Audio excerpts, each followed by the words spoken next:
Olá, meus queridos, tudo bem com vocês? Deus abençoe a vida de todos vocês em Cristo Jesus. Deus abençoe, deixa eu ver o som. Deus abençoe a vida de todos em Cristo. Bom, hoje nós estamos aqui porque nós estamos aí nos preparando para o dia 8 de junho, quando nós vamos começar a nossa segunda caminhada, Mentoria 2, e dessa feita nós vamos estudar Teologia do Pentateuco, os 5 primeiros livros da Bíblia Sagrada, desde Gênesis até Deuteronômio, E nós estamos aí já mergulhados em pesquisas, buscando informações, fazendo transliterações também, descobrindo o pensamento original, para nós termos aí um bom momento de estudos sobre a teologia do Pentateuco. Você que não fez sua inscrição, gostaria que você fosse lá e fizesse a sua inscrição, tá bom? Você vai lá no Instagram, lá no bio, e faça a sua inscrição. Hoje não estava marcado nada, mas eu estou estudando desde tarde, e eu mandei até um áudio lá nos grupos da mentoria, que nós vamos fazer uma exegese, estudar os 7 versículos primeiros de Levítico capítulo 10, tá? Então eu queria que você se preocupasse mais em estudar comigo, não se preocupe em mandar abraço, beijo. Vocês sabem que a finalidade das minhas lives, elas são lives bíblicas, não é? Essa é a única finalidade, é por isso que eu faço. E essa aula também não vai ficar gravada no Instagram, não vai ficar gravado no Instagram. Então não adianta, vai ficar gravado, eu vou sair. Não vai ficar gravado, tá bom? Então eu queria que você estudasse comigo. Eu fui surpreendido hoje estudando o texto de Levítico capítulo 10, do versículo 1 ao versículo 7, que é um momento muito triste, não é? Na família de Arão. É um momento muito constrangedor, um momento muito triste na vida dos primeiros sumos sacerdotes, chamado Arão. Aliás, é um momento triste na vida de Moisés, porque são seus sobrinhos, Nadab e Abiú são seus sobrinhos. Então, esse fato mexeu muito com a estrutura, de Arão, de Moisés. Não seria fácil enterrar os 2 primeiros filhos, mais velhos dessa forma. Mas o livro de Levítico, o Vaikra, no hebraico, e recebeu esse nome Levítico pela tradução da Septuaginta, a versão dos 70, Levítico. E é interessante que eu fiz umas anotações aqui, eu não sei falar sem um contexto, e eu comecei a anotar aqui que o Levítico, o Vaikra, é o 3º livro da Bíblia, não é? O 3º livro do Pentateuco, Gênesis, Bereshit, Êxodo, Shemot e Vaikra, o livro de Levítico. E esse livro Levítico, ele no hebraico é Vaikra, e em grego, na versão da Septuaginta, recebeu o nome de Levítico, tá bom? Que advém daquela família, de um dos filhos de Jacó, chamado Levi, ou a tribo de Levi. A tribo de Levi, ela recebeu ali uma posição muito privilegiada da parte de Deus, quando o Senhor Jesus, Deus separa as tribos para o exercício ali da agricultura, das plantações, dos trabalhos em posses, em terras. Mas quando chegou na tribo de Levi, ou seja, no filho de Levi, essa tribo ela foi simplesmente separada para o exercício sacerdotal. Ela viveria numa dependência exclusiva das demais tribos, né? As 12 tribos, todas as 11 deveriam sustentar esses homens que exerceriam o processo sacerdotal, não é? Então, há quem diga, e eu também não discordo, né? Mas na mentoria nós vamos olhar muito isso, há quem diga que também foi uma punição da parte de Deus naquela bênção que Jacó dá no capítulo, ali no livro de Gênesis, e a mesma repetição em Deuteronômio 33, não é? Mas nós vamos ver isso profundamente na mentoria. Eu vou só dar uma passada por cima, tá? O livro de Levítico, na minha opinião, ele simplesmente é o coração do Pentateuco, tá? Ele é o coração do Pentateuco, não é? E eu estava pensando hoje à tarde que muitos cristãos, eles não dão o valor devido ao livro de Levítico. Você há de concordar comigo, se os meus alunos estiverem aí, vocês hão de concordar comigo que num tempo assim, nós fomos negligenciando, porque eu também assumo o meu pecado, nós fomos negligenciando a leitura e o estudo do livro de Levítico.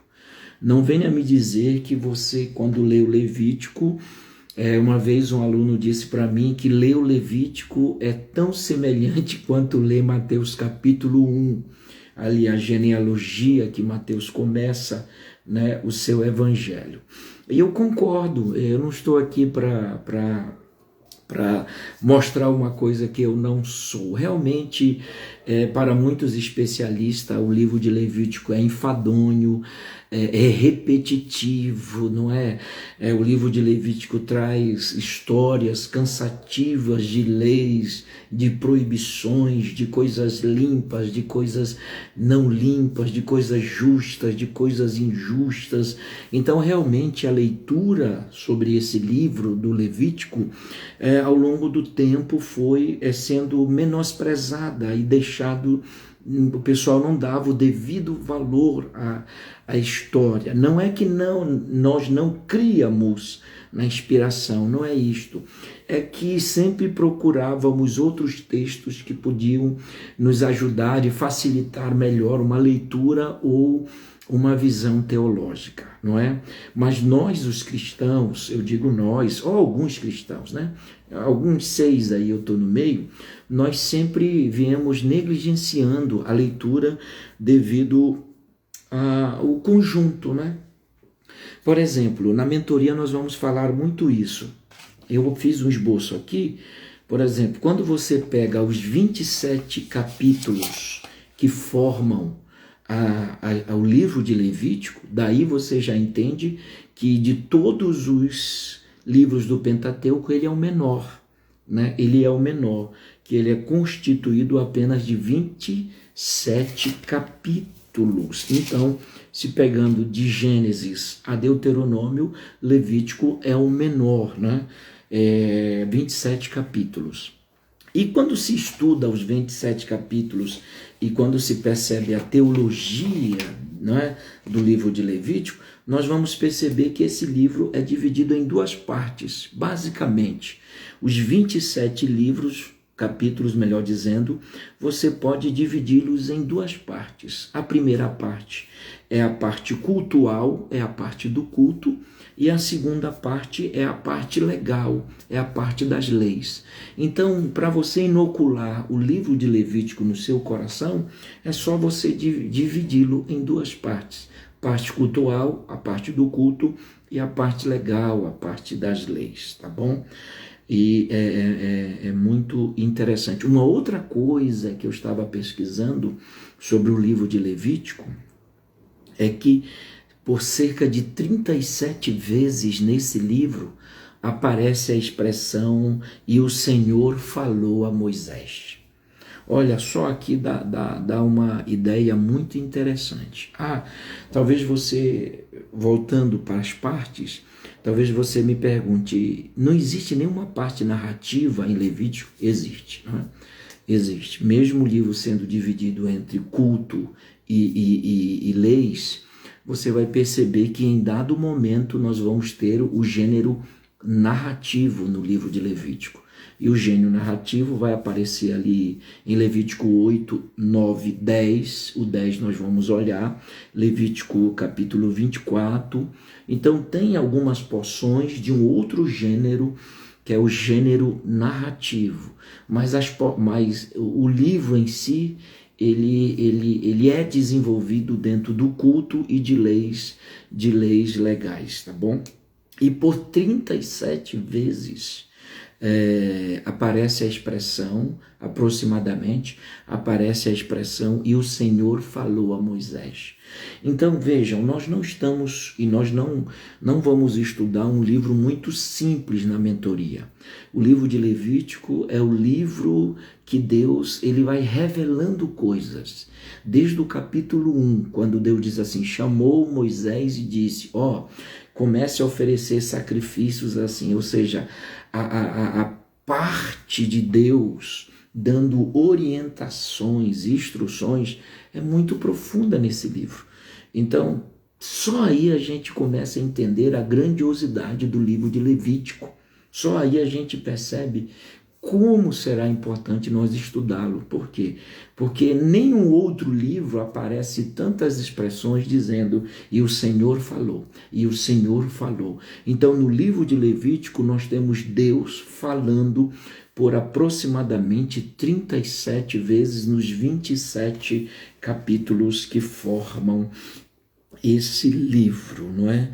Agora, preste atenção, nós os cristãos, nós às vezes menosprezamos muito este livro, mas esse livro para o judeu, ele é de uma suma importância muito grande. Os judeus, pelo contrário, eu anotei aqui, eles têm uma valorização pelo livro de Levítico que nós, os cristãos, deveríamos ter. Por quê? Porque é no livro de Levítico, eu vou ler aqui, tá? Por exemplo, Levítico, ele é o centro, é o miolo do Pentateuco, tá? Ele está entre Gênesis e Êxodo, Números e Deuteronômio, tá? O centro do Levítico, por exemplo, Levítico é o centro do Pentateuco. Olha que bacana que eu anotei.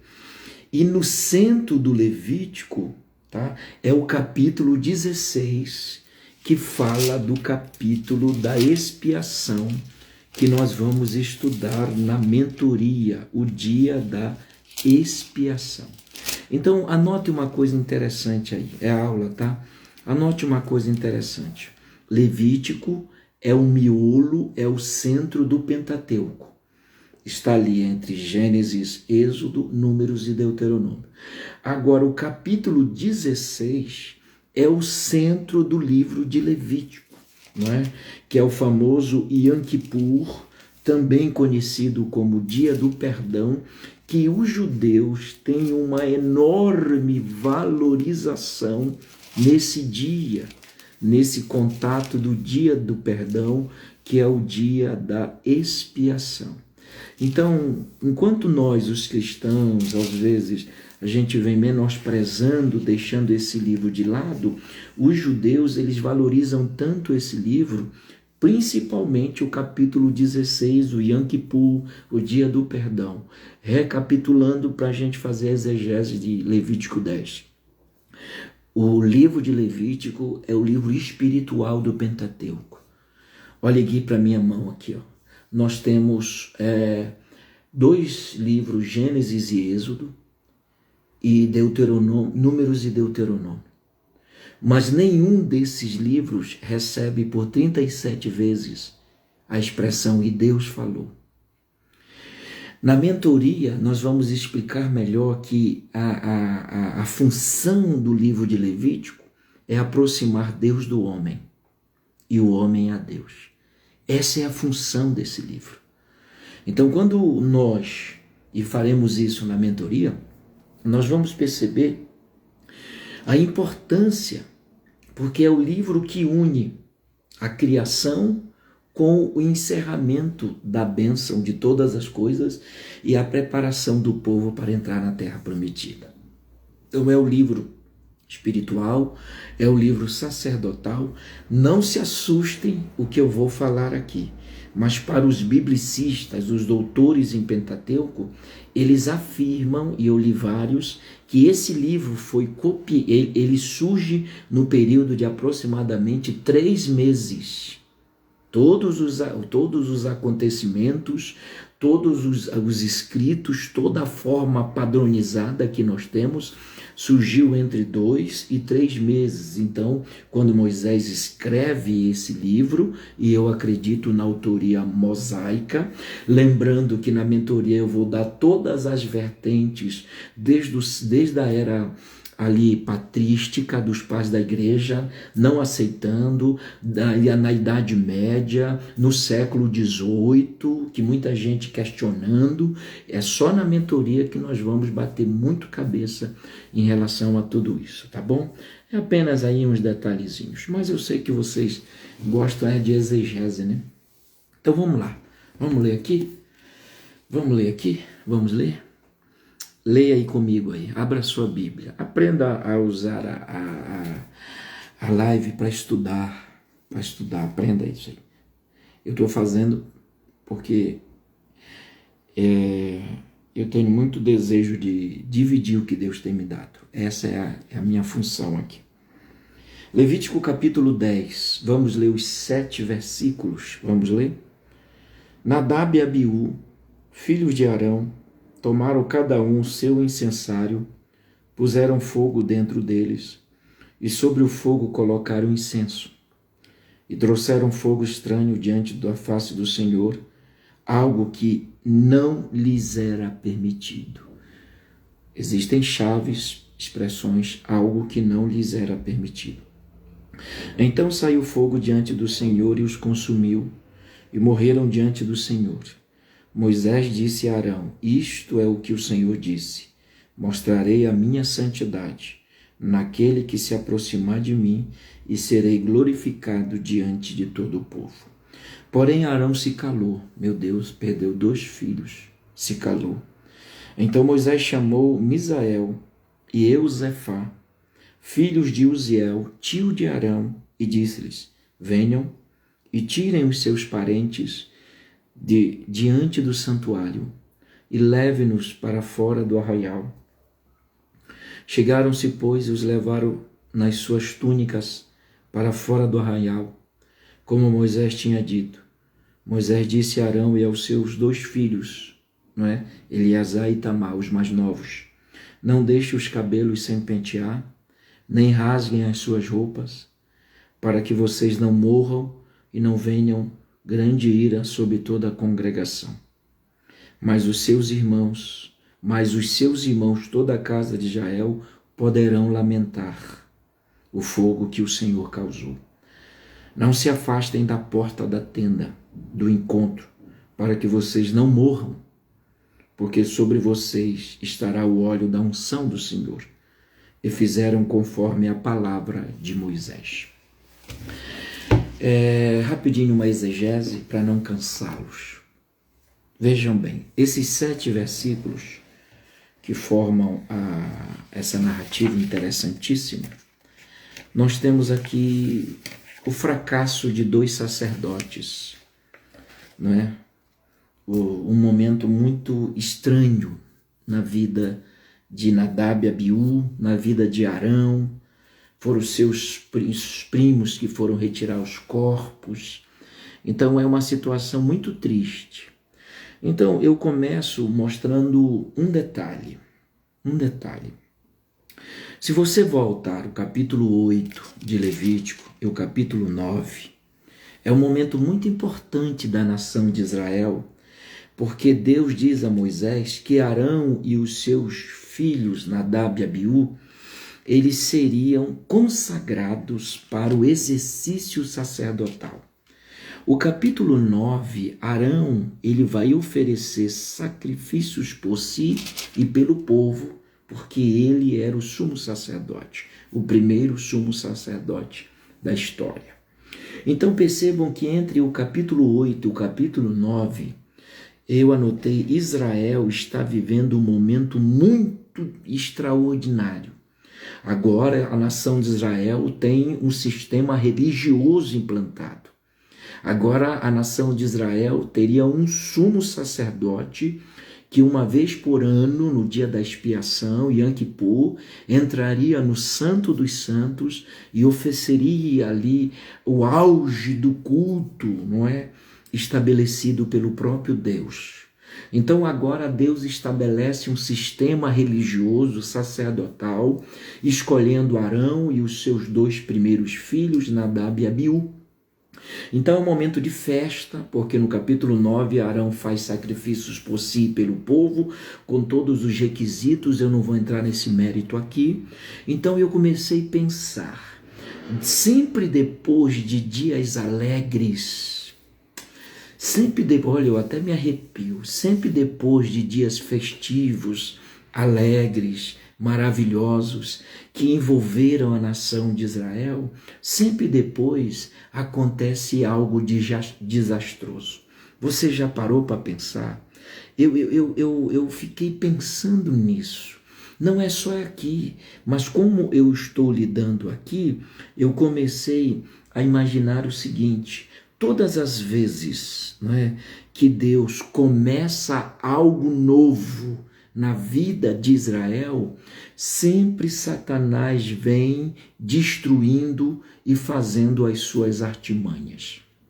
Por quê? Capítulo 8 e 9 de Levítico, o povo está alegre, a instituição sacerdotal, o sumo sacerdote, os sacerdotes, agora Deus estaria presente, todo aquele processo litúrgico, cultual que o livro estabelece. Então, todas as vezes que Deus faz algo novo, sempre Satanás vem destruindo, enganando, causando. Está aqui a prova. Está aqui a prova. Mas, se você quer anotar isso para você pregar, você pode. Preste atenção. Eu vi na história. Eu vi no Pentateuco, por exemplo, Deus coloca o jardim, o homem, a mulher, vem a serpente e engana. Olha que coisa. Deus fala do dilúvio, salva a família de Noé, depois Noé planta uma vinha e se embriaga. Olha só. Então, Israel, logo depois da soltura ali do Egito, faz um bezerro de ouro para adorar. Então, isto é apenas uns detalhezinhos e você vai formando o seu sermão. Sempre depois que Deus faz algo novo, sempre acontece um prejuízo. Vejam bem, no Novo Testamento não é diferente. No Novo Testamento não é diferente. Por exemplo, depois da igreja estar recebendo o Espírito, Atos 1, depois que a pregação do Pentecoste, quase 3.000 batizados, Atos 2, Atos 3, a cura do coxo, Atos 4, Pedro prega, e a Bíblia diz que Atos 5 há aquela mentira daquele casal. Então prepare-se, todas as vezes que Deus faz algo novo, os nossos inimigos não ficam satisfeitos. Todas as vezes que Deus faz algo novo na sua vida, cuidado com o dia seguinte, cuidado com os dias que virão, porque o inimigo nunca fica satisfeito. E não é só o inimigo Satanás, inimigos humanos também, que às vezes estão até ao nosso lado, né? Carregam Bíblia, tomam ceia e aquela coisa. Então, todas as vezes que acontece algo novo, a gente precisa ficar atento. Aconteceu algo novo na história de Israel. Deus estabelece o sacerdócio. Mas agora, o capítulo 10, vem esta situação, tá? Vem essa situação. O versículo 1 diz: Nadab e Abiú, filhos de Arão. Eu fui ver a tradução da palavra Nadab, né? A palavra Nadab, na sua variante hebraica, significa liberal. Liberal. E a palavra Abiú, na sua variante hebraica, significa ele é meu pai. Então, esses dois eram os 2 filhos mais velhos de Arão. Os 2 mais novos seriam o Eleazar e o Itamar. mas estes eram os filhos mais velhos que foram escolhidos para o exercício ali do sacerdote. Interessante que dos 4 filhos que Arão tem, somente esses 2, que são mais velhos, tiveram o privilégio, escute bem, de estar com Moisés e Arão no monte de Deus. Pode ler isso.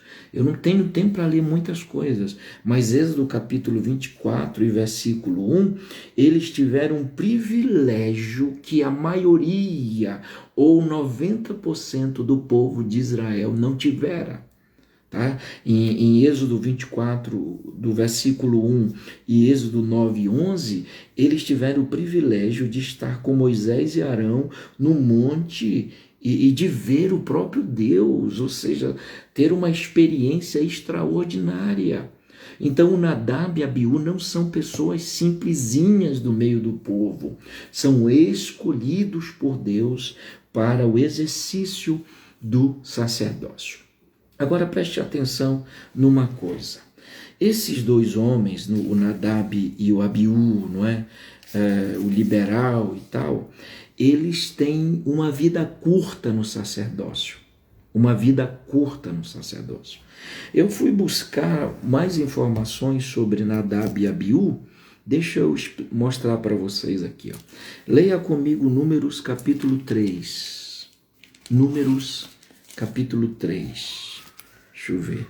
Números capítulo 3. Olha o que Moisés fala sobre Nadab e Abiú. Tá? Números capítulo 3. Olha o versículo 2. Não, vamos ler o versículo 1. Números, abra sua Bíblia. Números 3, 1 diz: São estas as gerações de Arão e de Moisés no dia em que o Senhor falou com Moisés no Monte Sinai. São estes os nomes dos filhos de Arão: o primogênito Nadab, tá? Depois o Abiú, depois o Eliezer, depois o Itamar. Então Nadab era o primogênito e o Abiú era o vice-primogênito, os 4 filhos de Arão. Tá? Esses são os nomes dos filhos de Arão. Os sacerdotes são os nomes os sacerdotes ungidos, consagrados para oficiar como sacerdotes. Esta palavra no hebraico aqui, para oficiar, é que eles tinham autorização. O texto de oficiar no hebraico arcaico é que eles agora, como consagrados, ungidos, eles tinham a autorização. Tendo essa autorização é que eles entram lá em Levítico capítulo 10. Então, o grande erro que nós vamos perceber não é que eles estão no lugar que não lhes cabia ou que não lhe dava o direito. Eles tinham e podiam estar ali, porque eles foram consagrados, olha que bacana, e eles tinham autorização, por isso que eles fizeram o que fizeram.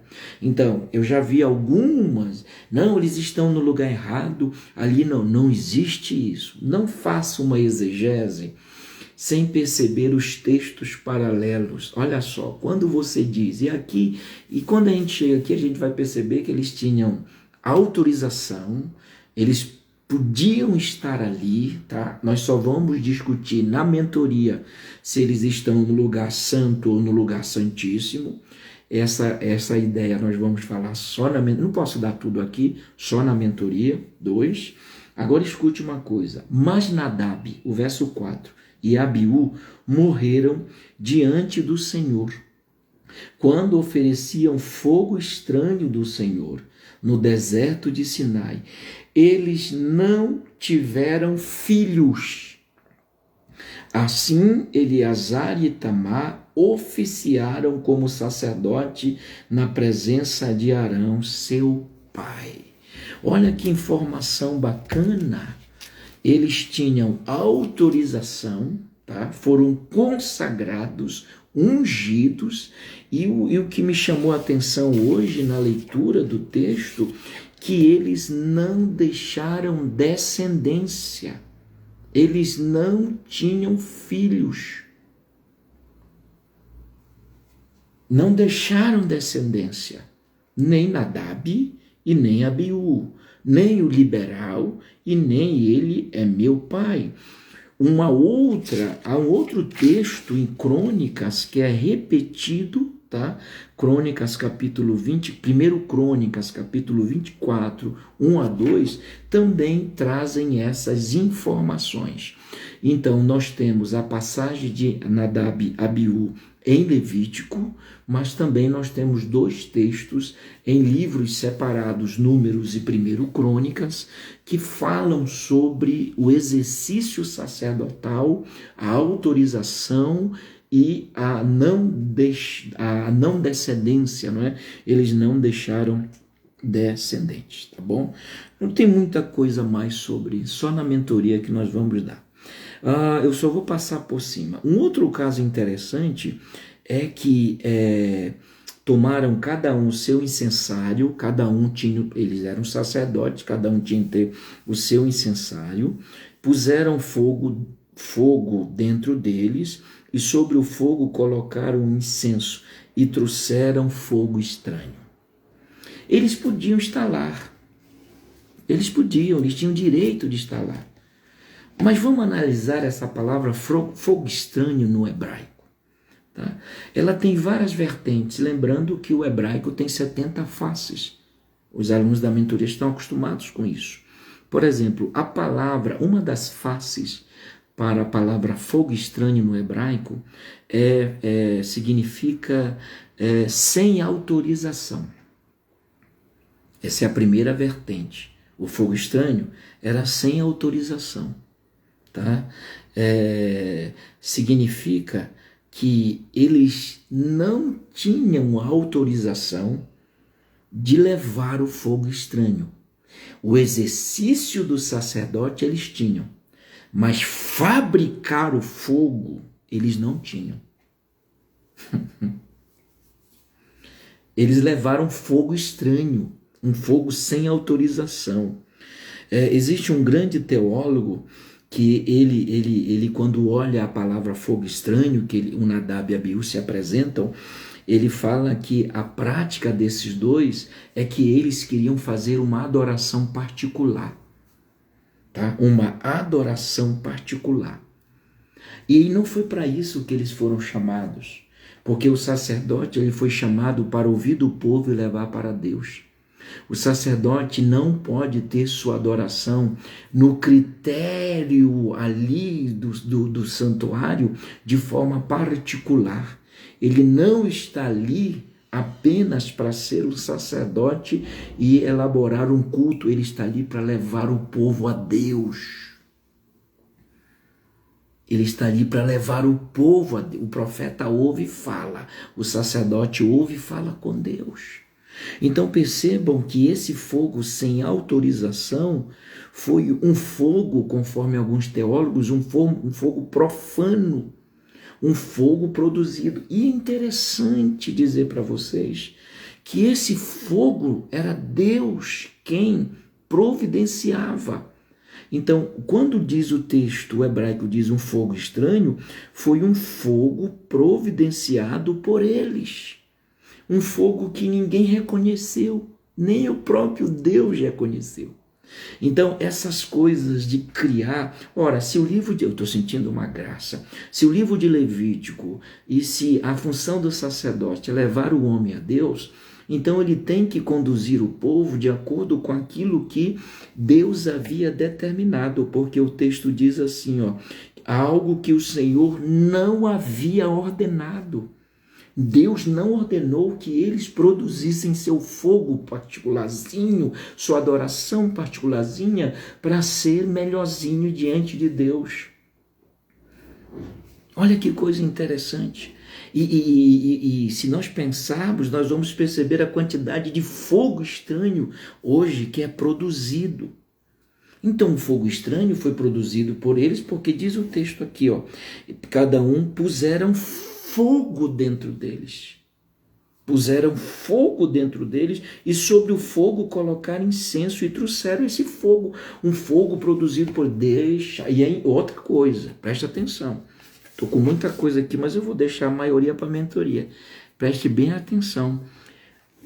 É a terceira, o que mais tem, eu não sei se é a terceira, é a terceira referência de fogo. De fogo. Preste atenção. Não posso falar assim rápido porque não é pregação, né? Por exemplo, capítulo 9 de Levítico e o versículo 24 diz: Eis que saindo o fogo de diante do Senhor, consumiu o holocausto e a gordura sobre o altar. Quando todo o povo viu isso, deu gritos de alegria e se prostrou com o rosto em terra. E eis que o Senhor produziu fogo. Ou seja, em Levítico capítulo 9, quando o Arão oferece a Deus sacrifícios, Deus manda o fogo para confirmar a aceitação. Aquele fogo foi para confirmar que Deus aceitou o fogo, o sacrifício, melhor dizendo. Mas vejam, essa é a primeira menção de fogo no 9, produzido por Deus. No capítulo 10, nós temos a segunda menção de fogo produzido, tá? Por Nadab e Abiú, numa falsa adoração, num falso sacrifício. E a terceira menção de fogo é que o próprio Deus, olha só o que diz, então o verso 2, então saiu fogo de diante do Senhor e os matou. Então, no 9, nós temos o fogo aceitando o sacrifício que Deus produziu, mandou fogo. No 10, nós temos a segunda menção de fogo produzido por Nadab e Abiú, um fogo estranho, sem autorização, numa adoração particular. E a terceira menção de fogo estranho é que sai, não estranho, fogo, melhor dizendo. Percebam que o homem não precisa causar, o fogo vem da parte de Deus. O homem só precisa organizar a lenha, glória, o altar. O fogo vai cair. Elias, ora, Senhor, manda fogo.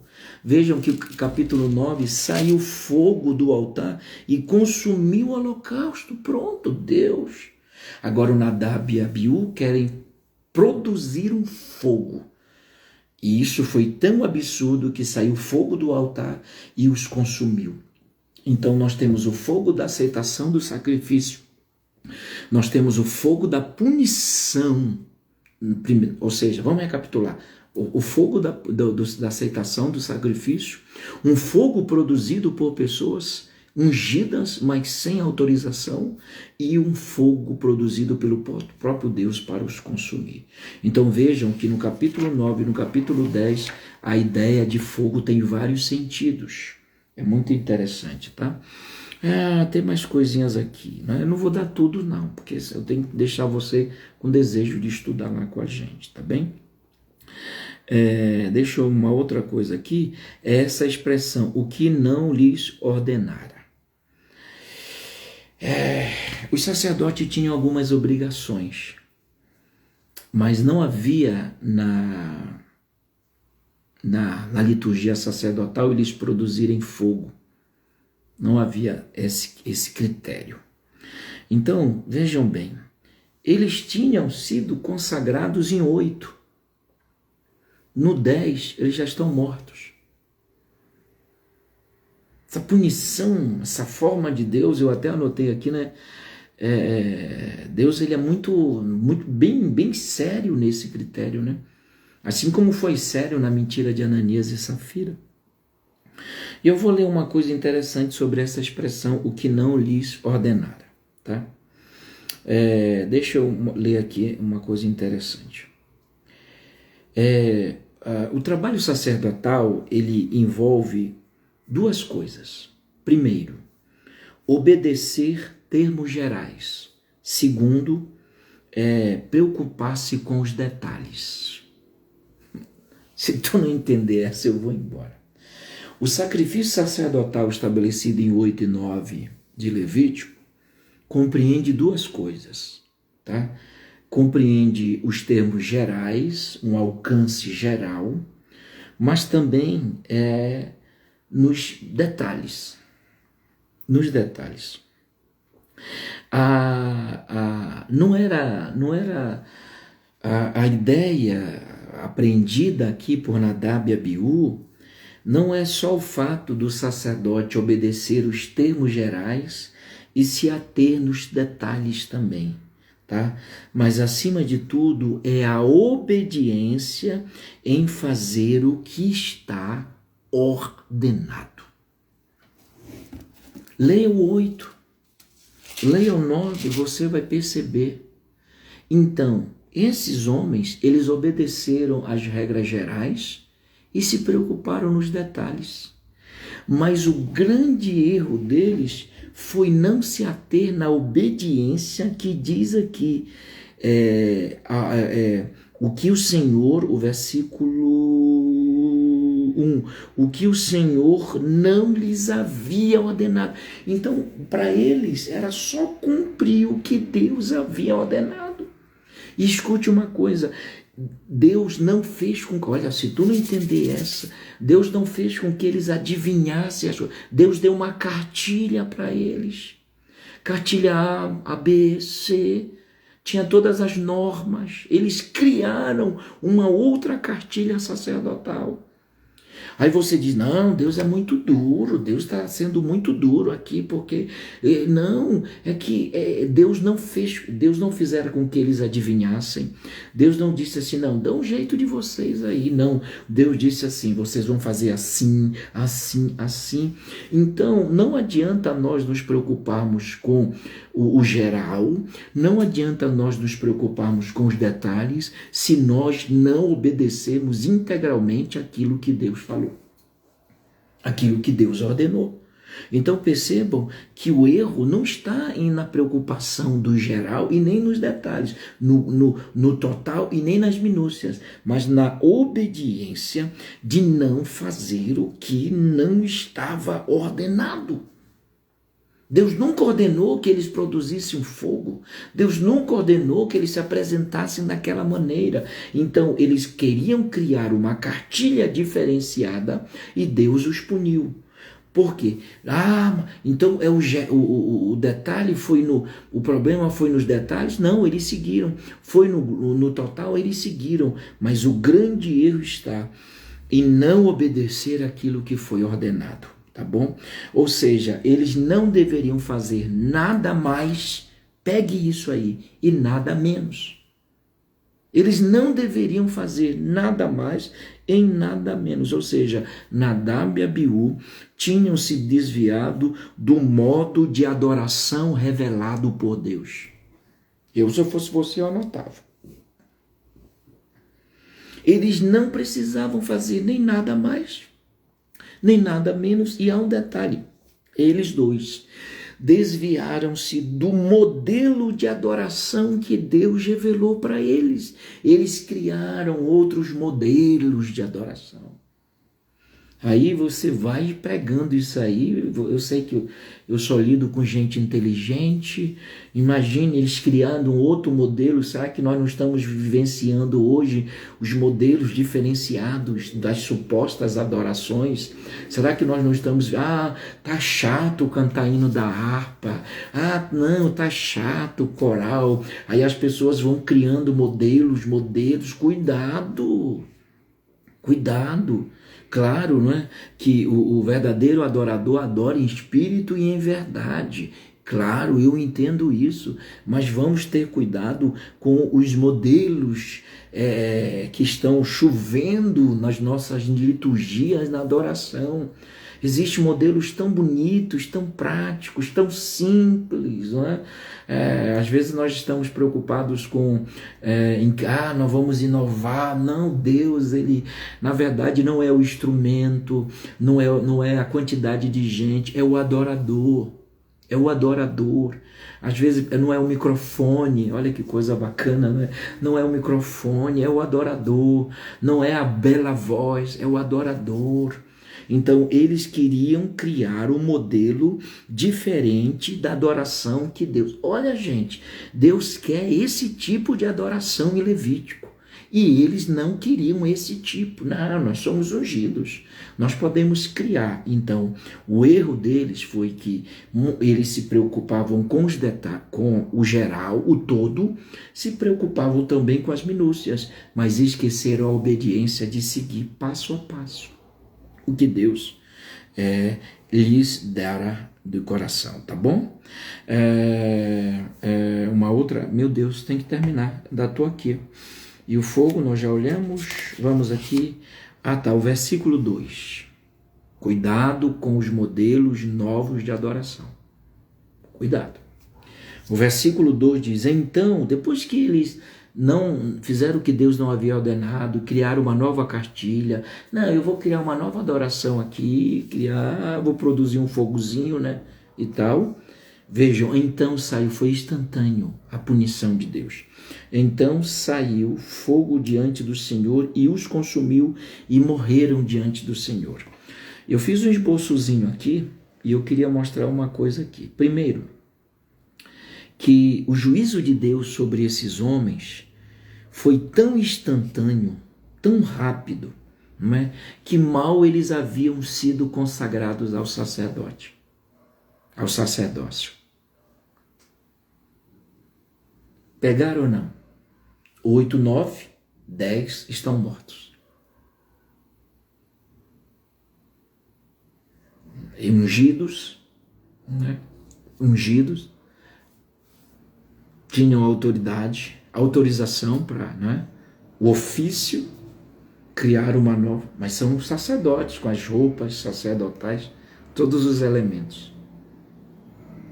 Eles deixa eu explicar uma coisa aqui, se você não entender, preste atenção. Preste atenção. No capítulo 9 de Levítico, rapidinho, meu Deus, está muito tarde já. Então Deus disse, versículo 6, 9 e 6, isto é que o Senhor ordenou que vocês fizessem, a glória do Senhor aparecerá sobre você. Depois disse a Arão, aproxime do altar, verso 8, Arão se aproximou do altar e matou o bezerro da oferta pelo pecado. Os filhos de Arão trouxeram-lhe o sangue, tá? E ele molhou o dedo no sangue e pôs sobre o chifre do altar e tal. Mas queimou sobre o altar a gordura. Depois Arão matou o animal para o holocausto. E os filhos de Arão, Nadab e Abiú, tá? Nadab e Abiú lhes entregaram sangue e expeliu sobre o altar. Também lhe entregaram o holocausto, aquela coisa toda, lavou. O versículo 15, depois apresentou a oferta pelo povo. Arão e o Nadab e Abiú lá e tal. O 17 apresentou a oferta de cereais. 18 depois Arão matou o boi, o carneiro, sacrifício. Arão entregaram. O 22 depois Arão levantou as mãos para o povo, abençoou. Então desceu do altar, havendo feito a oferta pelo pecado, holocausto, a oferta pacífica. Então Moisés e Arão entraram na tenda do encontro. Quando saíram, abençoaram o povo, e o Senhor apareceu a todo o povo, e eis que saindo o fogo do Senhor. Vejam bem, aqui é um momento em que os filhos estão sendo consagrados para o exercício sacerdotal. 9. Consagração, veja o 8, consagração de Arão e seus filhos. E o 10 é a primeira função como sacerdote. E olha o que eles fazem. Pegou ou não? Entenderam ou não? No 8 eles são escolhidos, no 10 no 9 há uma consagração, mas no 10, no primeiro dia que eles são consagrados, sacerdotes, a primeira atividade deles é levar fogo estranho. E eles viram lá o ritual, como foi, como deveria ser feito. Deixa tudo pronto porque o fogo vem. Em vez deles criarem isso, eles nem criaram, nem levaram animais, nem fizeram nada, mas levaram fogo no incensário. Então nós temos aqui o primeiro trabalho como sacerdotes de Nadab e Abiú foi levar fogo estranho, foi criar uma nova adoração, um novo modelo de adoração. Meu Deus, eles viram tudo no 9, como o pai fez e o tio ensinando por ordem de Deus. Que mudança! Eles nem exerceram o sacerdócio, eles nem fizeram nada. Porque no primeiro dia, no primeiro momento, como sacerdotes, eles me fazem isso. E o fogo do Senhor, o juízo, foi muito forte.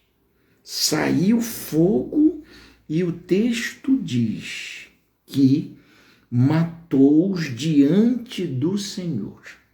Agora presta atenção. Uma coisa interessante aqui. Os consumiu. Tá? Pode parecer até cruel que Deus tenha julgado esses dois de forma tão severa. Pode ser. Mas havia uma exigência absoluta e imediata. Tá? Eles são ungidos e Deus não toleraria tal prática, porque se Deus não age, eles iriam desvirtuar o princípio sacerdotal que o próprio Deus havia estabelecido. Então, aqui nós temos uma lição para os nossos dias, eu tenho dificuldade de trazer para os nossos dias, mas posso fazê-lo, que todas as vezes que nós queremos mudar uma programação divina, nós seremos punidos, porque a vontade de Deus ela é soberana. A vontade de Deus ela é a única vontade que deve ser acatada e obedecida. Então, se Deus não intervém, quantos mais sacerdotes iriam apresentar fogo estranho, teriam a sua adoração particular, não é? O fogo sem autorização, iriam criar a sua cartilha, como nós estamos vendo hoje, cada igreja tem a sua cartilhazinha, ó, é assim que Deus quer, é assim que Deus manda, é assim que Deus recebe. Se Deus não interfere, aqueles falsos adoradores iriam criar uma prática falsa de adoração, indo contra aquilo que Deus... Eles foram punidos, porque eles estavam indo contra aquilo que Deus havia estabelecido. Ou seja, o sacerdócio exigia obediência. O serviço sacerdotal foi estabelecido como um padrão divino, dentro de suas funções absolutas. Deus deu a cartilha para eles, é só vocês seguirem, assim vocês me agradarão. O padrão foi estabelecido. Eles fugiram e destruíram um padrão que Deus havia estabelecido, tá bom? E é interessante que eu preciso ler o versículo, tem um versículo 5 aqui, que eu acho que a gente passa por cima e nós precisamos ler, ó. Levítico 10:5, eu espero que não é fácil exegese de textos assim não, viu? 10:5 diz assim, ó: chegaram-se, pois, e os levaram nas suas túnicas para fora. Isso me chamou a atenção. Por quê? Porque, vejam bem, o fogo não destruiu as suas vestes.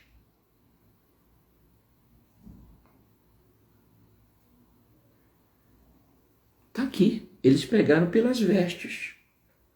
Então não queimou as vestes. E agora? As vestes sacerdotais. Não queimou, versículo 5. E tiraram para fora, carregando pelas túnicas, pelas vestes. Então, vamos entender um pensamento de um grande teólogo que eu gosto muito? Ele diz o seguinte, que esse fogo que saiu do altar, vejam, quem estuda comigo vai ouvir 3, 4 variantes, caminhos. O texto diz, o fogo saiu e os consumiu. O versículo 5 está claro que suas vestes não foram queimadas. Tá?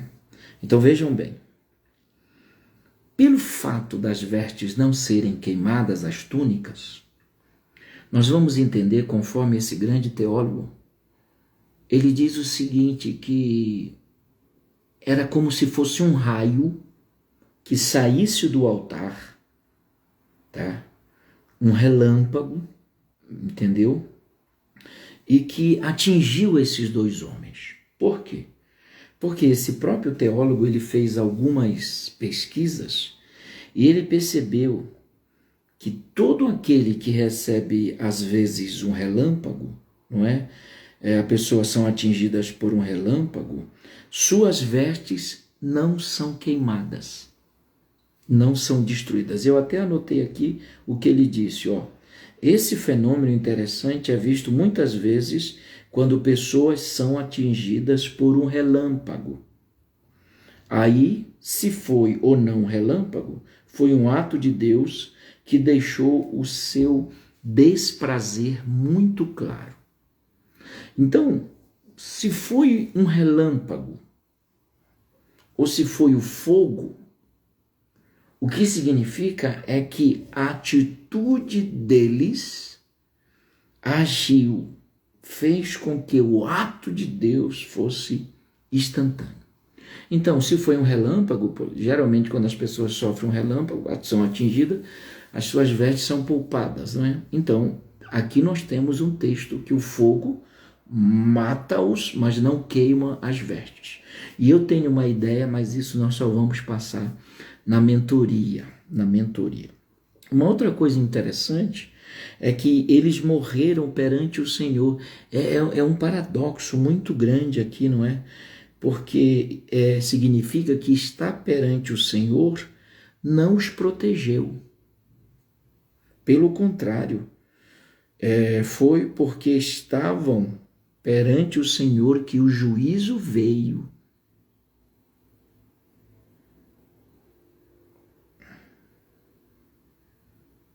As suas vestes sacerdotais não os protegeu. Eles não foram protegidos, mesmo estando dentro dos limites do tabernáculo. O ato de adorar a Deus exige seriedade. Espera aí. 3 coisas. Eita, quero ver agora. Não vou dar tudo, não. E o fogo veio e os consumiu. Estavam perante o Senhor, verso 2. Então, geralmente quem está perante o Senhor recebe graça, misericórdia, bondade, não é? Geralmente. Mas aqui estar perante o Senhor não os protegeu. Então, o fato de alguém estar perante o Senhor não significa que Deus não vai puni-lo. Não significa que Deus não vai agir.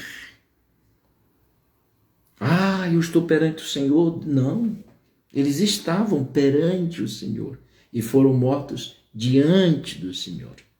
Então, o fato de estarmos perante o Senhor não nos livra das suas iras no sentido de desobediência nossa. Segundo, as vestes sacerdotais não os protegeram. Terceiro, o limite aonde eles estavam, e na mentoria nós vamos descobrir se eles estavam no lugar santo ou no lugar santíssimo. Aí você diz, o lugar santíssimo é só o sumo sacerdote. Ok, nós vamos ver tudo isso na mentoria. Mas 3 coisas me chamam a atenção. Eles estavam no limite do templo, eles estavam com as roupas sacerdotais e eles estavam perante o Senhor. Olhando, dá para ver que eles tinham preenchido todos os requisitos. É por isso que só Deus conhece o coração. É por isso, estou sentindo Deus, que só Deus conhece as pessoas. Quando que eu, Carvalho Júnior, iria olhar o Nadab e Abiú, trajes sacerdotais, com incenso, perante o Senhor, num ambiente santo, que é o ambiente do átrio, do templo, nos limites? É por isso que tem todo mundo sentado na igreja, mas só Deus sabe quem são, como adoram. É por isso que a adoração, o critério de julgamento de Deus, ele é um critério aqui dentro. Eu quero julgar aqui, mas Deus julga aqui dentro, porque eles estavam com seu incensário, eles estavam perante o Senhor, eles estavam com roupas sacerdotais, eles estavam no limite do tabernáculo, mas o fim deles foi trágico. Vocês entendem o que eu estou dizendo? Então, aí eu leio aqui que o fato que a adoração exige seriedade. Adoração não é aqui, adoração é produzido por dentro. Adoração surge, vem aqui. Eu nunca imaginaria se eu tivesse ali, olhando eles com traje, nunca, mas Deus conhece. Então, olha, eles morreram, estavam perante o Senhor, com roupas sacerdotais e no limite ali do tabernáculo. Vamos terminar, minha gente? Vamos terminar? Deixa eu ler uma coisa interessante aqui, que até já me perguntaram aqui. O versículo 3 diz: Moisés disse a Arão, isso que o Senhor disse. Mostrarei a minha santidade naqueles que se aproximam de mim e serei glorificado diante de todo o povo. Então aqui já está fechado a ideia de que eles se aproximaram sem santificar Deus. Eles se aproximaram sem mostrar dignidade. Eles aproximaram sem com o intuito de glorificar a Deus. Eles queriam glorificar a si mesmo. Então esse versículo ele é tão bem explicado em português que nenhuma exegese cabe aqui, tá bom? O versículo 4, interessante, olha o que diz o final do versículo 3. Porém Arão se calou. O que é que passava na cabeça desse pai? Pensa comigo agora. Ele, o sumo sacerdote, seus 2 filhos sacerdotes. Que coisa, né? Tinham acabado de ser ungidos, consagrados. Sabe por que Arão se calou?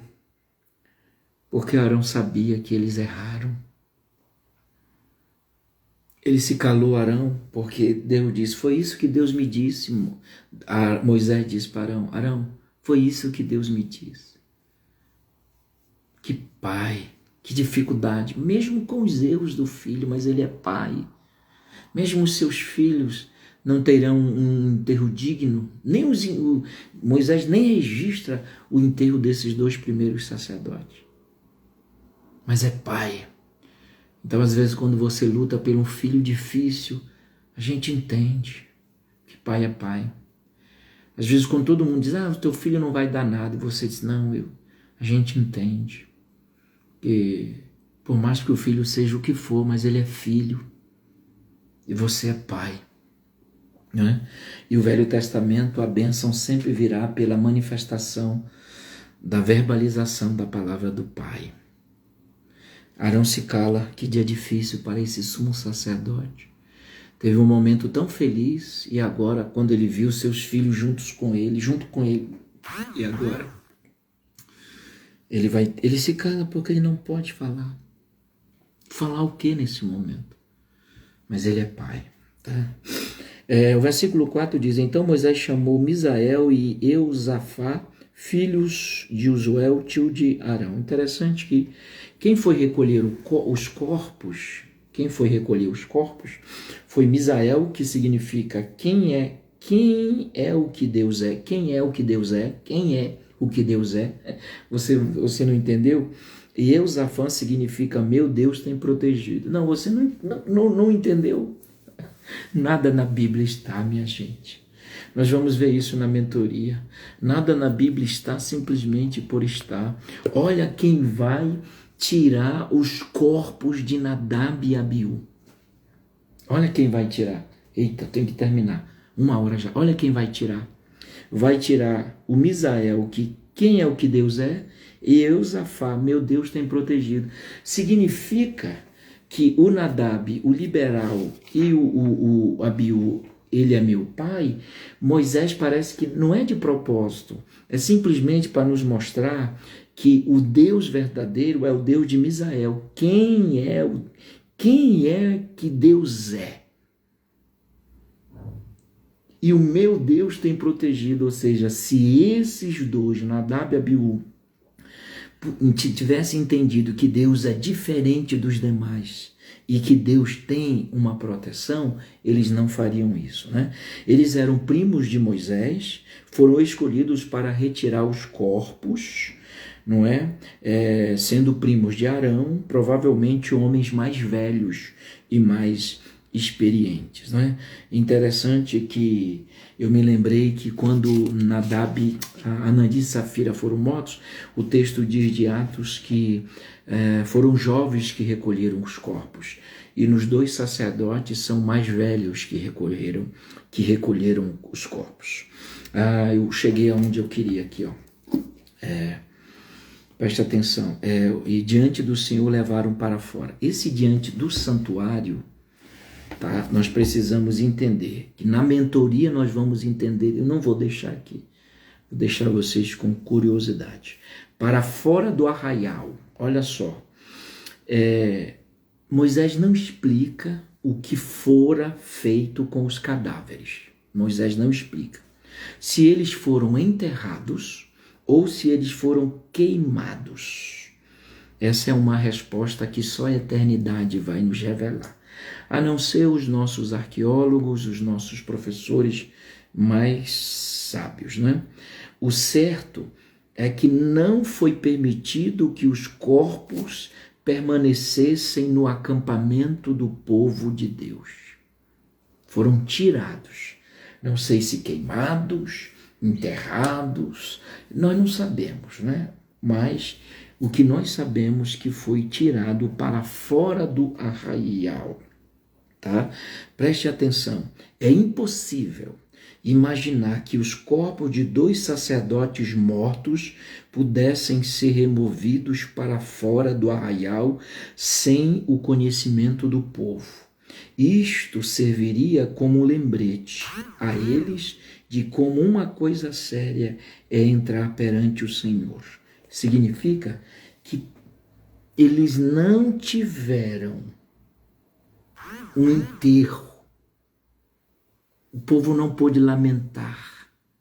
O povo não pôde chorar. Olha que situação. O povo aqui são dois sacerdotes, filhos do sumo sacerdote. A punição de Deus foi enquanto eles estavam vivos e enquanto eles estavam mortos também. Eles não foram enterrados conforme as leis dignas para tal. Interessante que Moisés se preocupou com uma coisa. Quase que eu digo aqui, não, vou dizer na mentoria. Moisés chama Arão, chama os dois filhos mais novos, eu vou terminar aqui, Eleazar e Itamar. E olha aqui o recado. Não deixe os cabelos sem pentear, nem rasgue as suas próprias roupas, para que vocês não morram e nem venham grande ira sobre toda a congregação, mas os seus irmãos e toda a casa de Israel poderão lamentar o fogo que o Senhor causou. Isto aqui é interessante. Me dê um minuto, rapidinho. Conforme Levítico 21, não é fácil, você acha que é fácil estudar isso? Conforme Levítico 21, 10, diz assim, ó, o sumo sacerdote entre os seus irmãos, sobre cuja cabeça foi derramado o óleo da unção, e que for consagrado para usar as vestes sagradas, não deixará o cabelo sem pentear e nem rasgará as suas vestes. Não se aproximará de cadáver algum. Ou seja, para o sumo sacerdote, ele não tinha o direito de ter luto. Luto. O sumo sacerdote. Porque rasgar a veste fala de sinal de luto. o sumo sacerdote não tinha o direito de entrar em luto. Essa prática de manifestar luto não está para o sumo sacerdote, mas os sacerdotes e os demais, no caso o filho de Arão, em circunstâncias normais, eles poderiam manifestar o luto. Aí você me diz assim, peraí, professor, mas Deus disse que esses dois não, por quê? Porque as circunstâncias da morte de Nadab e Abiú não foram circunstâncias normais. Não foram circunstâncias normais. Então, ao sacerdote, conforme sacerdote, conforme Levítico 21, ele não pode demonstrar práticas de luto. E os sacerdotes, em circunstâncias normais, poderiam. Mas aqui não é uma circunstância normal. É por isso que Deus proíbe que o Eliezer e o Itamar fiquem com os cabelos assanhados e que rasguem as suas roupas, porque essas práticas são práticas de luto da época. Porque eles não podiam fazer, porque os dois morreram em desobediência. A prática que eles fizeram queriam causar uma nova adoração. Agora, se eles tivessem morrido de uma forma assim, de uma doença, de alguma coisa, o Arão não podia manifestar, mas os demais podiam. Agora você vai entender por que Arão se calou. 10:3. Por que Arão se calou? Porque ele sabia que como sacerdote ele não podia. Ele não podia demonstrar luto, tristeza, mesmo que fossem os seus filhos como foram. Sabe por que ele se cala? Porque ele entendeu perfeitamente. Ele, mesmo que os dois tivessem morrido em circunstâncias normais, o Arão não podia, mas o Eleazar, o Itamar, os demais sacerdotes poderiam fazer. Mas imagine agora. Então, quando diz assim, não deixam os cabelos sem pentear, e nem que são rituais de luto, Deus disse, eles não morreram em circunstâncias normais. Vocês não podem. Eu até anotei aqui, ó. Vocês não podem fazer isso. Por quê? Porque eles estariam coadunando com o erro de Nadab e Abiú. Agora aqui, ó. Claro que na mentoria nós vamos mergulhar mais um pouco. Mas tem um detalhe aqui que eu li hoje, ó. Diz assim, para que vocês não morram. Peraí, por que não morram? Porque eu anotei, se vocês demonstrarem sinais de luto, vocês estariam questionando o que Deus tinha feito. Vocês estariam questionando o julgamento de Deus. É forte esse trem. Isso é uma exegese. Se vocês, para que vocês não morram e nem venham grande, ou seja, se vocês estão questionando a Deus. Vocês estão questionando o julgamento de Deus. Então o julgamento de Deus não pode ser questionado. Por que Deus proíbe o Arão? O Arão não podia. Mas por que Deus proíbe Eliezer e Itamar, que eram irmãos? Porque se eles chorassem, se eles rasgassem a veste, se eles ficassem ali, que são práticas de luto da época, eles estariam dizendo, Deus é mau, Deus é ruim, por que Deus fez isso? Pegaram ou não? É legal ou não é? Então Deus diz assim, para que vocês não morram, assim como eles morreram. E se vocês agirem assim, vocês vão morrer. Por quê? Porque vocês estarão questionando o meu julgamento. Outra coisa que eu vou terminar. Quem quiser lamentar, deixa a congregação e os seus irmãos poderão lamentar. Deixa eles lamentarem. Porque eles estão no outro nível. Mas vocês estão no nível acima. Vocês não. Agora, olha o cuidado de Moisés. Moisés sabia tanto que foi o agir de Deus, que o versículo 7 diz, não se afastem da porta da tenda da congregação para que vocês não morram. porque sobre vocês estará o óleo da unção. Por que que eles não deveriam se afastar da tenda da congregação? Por quê? É simples. É simples. Deus pega os dois filhos de Arão, os menores, e Arão, na verdade, com seus dois filhos, eles ficaram restritos ao tabernáculo. Tá? Por quê? Porque se eles saíssem do tabernáculo, evidentemente, eles seriam, ou seja, envolvidos por comentários de outros sacerdotes e de outras pessoas dizendo assim, por que que Deus fez isto? Então, quando o texto diz que eles deveriam não se afastar, é que Deus não queria que eles tivessem contato com outros sacerdotes e com outras pessoas que não entenderam o que Deus fez. Automaticamente tem lamentação lá fora. Automaticamente tem muita gente murmurando, criticando, por que que Deus fez isso e agora? Então Deus está preservando a linhagem de Arão, dizendo, não saiam daqui, fiquem na presença de Deus. Eu tenho uma grande lição aqui e eu vou terminar esperando vocês dia 8 de junho na mentoria. Deus, ele preserva o Eleazar, o Arão e o Itamar, por quê? De fofocas, de comentários, de questionamentos, de murmurações. É isso que Deus faz. Por que que Deus, olha, fiquem concentrados no trabalho de vocês, na presença de Deus, fiquem aí. Porque as fofocas, os comentários poderão contaminar vocês.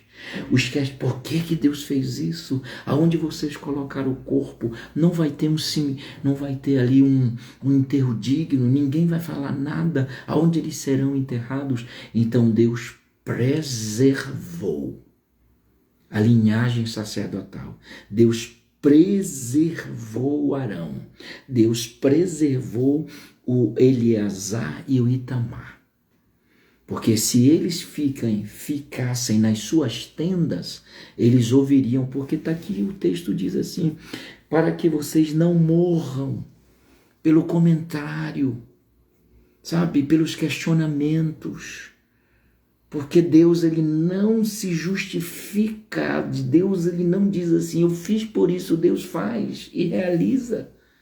Mas Deus, ele sempre vai procurar guardar. Então, não se envolva em comentários, não se envolva em fofoca, preserve sua vida, sabe? Não se envolva em questionamentos, sabe? Por que está acontecendo isso? O pastor não deveria fazer isso. Não se envolva em rodinhas, não se envolva em mexerico, sabe? Obedeça a seu pastor, obedeça a sua liderança.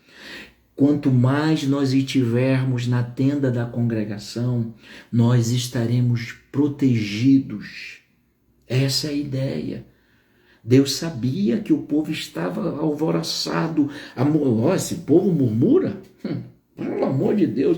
Então Deus, para preservar o pai, Deus preservou Arão também. Ei, Arão, tu não vai... Imagine o Arão lá na sua tenda. Eu vou vir visitar o Senhor aqui porque queria saber onde vai ser o enterro e tal. Por que aconteceu isso? Como é que está você? Aquela coisa toda. Deus diz assim, Moisés, diga para os 3 ficarem na tenda, se preocupando, sabe com o quê? Com as minhas coisas. Com o tabernáculo. Se preocupar com o ministério que eles têm. Se preocupar com a vida que eles têm, sabe? Focar em coisas que iriam edificar. Focar em coisas que iriam edificar a vida deles. Vocês entendem isso que eu estou dizendo? Deus, ele poupa-nos e quer nos poupar. Deus está poupando o pai Arão, os irmãos, porque é pai e irmãos. Os camaradas morreram de forma... E nós não sabemos os acontecimentos, nós não temos onde foram enterrados. tá? Como foi? Moisés não fala. Quer dizer, aí Moisés, a única coisa que Moisés dá um pouquinho mais de detalhe é em Números, quando diz assim, não tiveram filhos, nem genealogia eles tiveram, tá bom? Então essa é uma pequena exegese desses 7 versículos da morte. Muito, e temos mais na mentoria para passar para vocês. Então eu termino dizendo que quanto mais envolvidos com as coisas de Deus, nossos ouvidos vão ficar longe dos comentários, né, dos porquês. Por que isso? Que Deus mau é esse? Imagine o comentário que deu isso tudo. Imagine o comentário que deu isso tudo. Então Deus poupou que Arão, como pai, sumo sacerdote, e os sacerdotes, porque eles seriam consagrados, poupasse. Ou seja, volte para o sacerdócio, volte para as coisas de Deus, volte para o foco, tá bom? Deus vai preservar você. E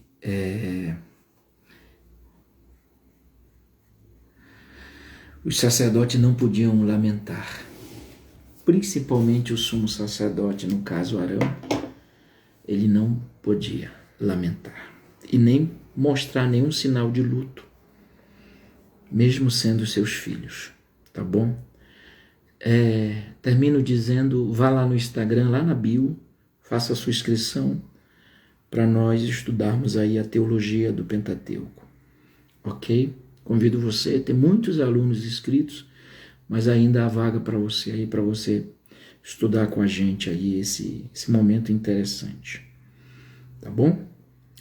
Se afaste, nunca fique em grupos, não aceite fofoca, faça como eu aprendi com meus pastores antigos.